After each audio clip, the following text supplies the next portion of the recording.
मुलींनो, आज आपण health awareness, hygiene आणि ओके, व्हेरी गुड. आपण आज हे सेशन केलं. कसं वाटलं मुलींनो? आणि एक ड्रामा पण केला. ड्रामामधून म्हणजे त्या नाट्य रूपातून तुम्ही काय संदेश दिला सर्वांनी? आपल्याला दररोज अलर्ट राहायला पाहिजे. Very good. संरक्षण करायला. ओके. आणि इतरांना सुद्धा तुम्ही कशी काळजी घ्यायची ते शिकवलं. बरोबर.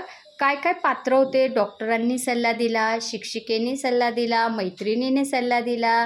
किती छान सगळ्यांनी सपोर्ट केला आहे ना.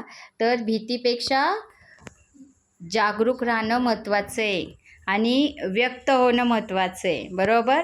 बरं, त्यानंतर तुम्ही हेल्थविषयी शिकला. आहार कसा असावा, तुमच्या हेल्थची काळजी, स्वच्छताविषयी काळजी शिकलात ना तुम्ही. हां, त्यानंतर तुम्ही हेल्थ झालं, हायजीन झालं आणि सोशल अवेअरनेस झालं.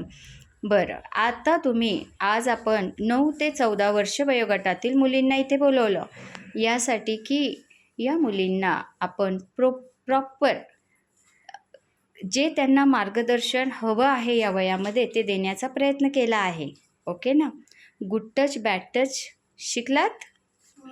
त्यातूनही तुम्हाला शिकायचे की कसं समाजात जागरूक राहायला पाहिजे, एकदम अलर्ट राहायला पाहिजे. ओके ना.